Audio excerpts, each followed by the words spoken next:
What's up, guys? Today we're going to be going over a reusable seed starting system from gardeners.com. I chose the deep root system because I wanted my roots to get bigger, grow longer before I had to put them outside.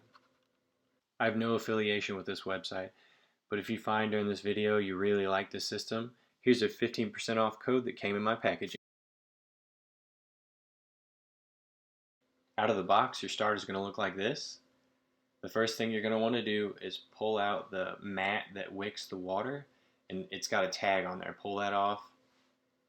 Once you're done with that, you're going to grab your stand that keeps the cells out of the water, and you're going to take your wicking mat and you're going to fold it over, tuck it underneath there, and then set it down. This is going to pull your water up and put it directly into the bottom of the cell. Watering like this is awesome because it takes out the variable of whether you put too much water or too little amount of water into your seed cells. When putting the soil into the cells, you're going to want to fill it up to the top. Once it is filled up to the top, you're just going to compress down a little bit. That way you're going to get good seed contact with the soil whenever you put your seeds in.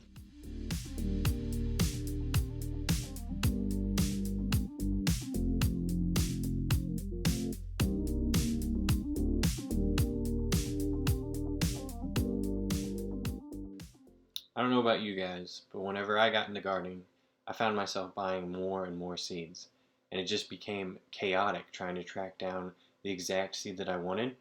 So, as always, whenever you're planting a seed, bust out your handy dandy seed organizer. I'll leave a link in the description below. Just know this is an affiliate, so if you click on it and purchase it, the channel will be compensated.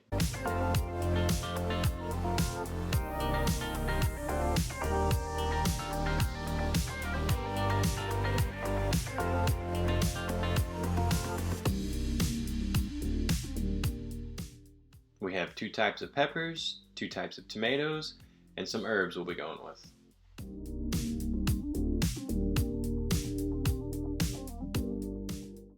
My favorite seeds to go with are heirloom seeds because they taste better and you know they're not going to be GMO. The packet I have here comes from a prepping kit. The kit I have is called the Survival Seed Vault. It's great because it has 100% pure heirloom, non-GMO, and non-hybrid seeds. The can not only includes every seed you need to start a basic garden, but it also has a list and technique of how to harvest all the seeds of the plants that you're growing. That way, you never run out of seeds.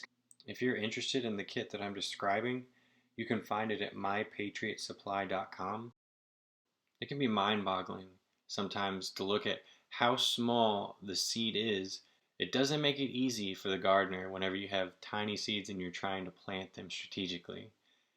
I find myself planting way more seeds into the cell than needs to be, but that's okay because you can always prune out the extras whenever they start growing. I actually recommend to plant more than you need because sometimes the seeds don't grow, and especially if you're using a kit like I'm using right now, that they're older seeds.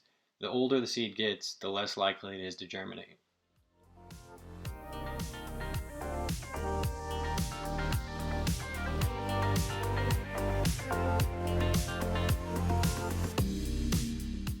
The seed choice isn't the big deal, though. The biggest thing is to start growing. And when you do start growing, whatever packet you have, read the back of it. There's important stuff there, like whether you can sow it directly into the ground or it can be started inside. Some seeds can only be sown directly into the ground. You can't transfer them. There's also seeds that have to be cold stratified. That means you have to have so many days of cold temperatures on your seed so it knows winter is past. The warm temperatures of spring let the seed know that it's time to start the cycle over, and it'll start growing. Now that the seeds are in, it's time to put a layer of soil on top. You're just going to place a small amount of soil on there, just enough to cover all of the seeds. An important thing when you're starting seeds is to get a seed starter mix. This is ideal because it's very fine. The mix I have today is just a potting mix.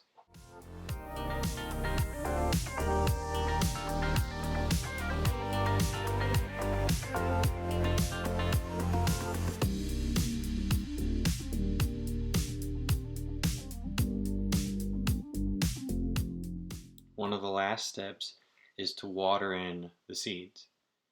You do this to make sure that the soil gets good contact with the seed. You don't have to put a lot on the top of this with this particular seed starter because I'm going to be pouring water into the bottom in that collection tray, and the rest of it will wick up through that mat. This wicking process is awesome because you can put a ton of water in the beginning of this when the seeds are planted, and you really don't have to check on it too much. It's almost like a set it and forget it situation. I'm always looking for better tools or systems to make my gardening more efficient. So if you have any suggestions, I would love to hear it in the comments down below. Once you put enough water in the bottom of the tray, you're going to have to grab some popsicle sticks. That way we can label everything so we don't forget it once everything starts to sprout. When you are labeling your popsicle sticks, it's as easy as taking a permanent marker or fine tip Sharpie. Or you can even go as far as I did. I have a label maker sitting around my house that I haven't used in years, so I decided to bust that thing out. That's going to do it for today, guys. I appreciate you making it to the end of the video, and I would love it if you liked and subscribed. Have a wonderful day.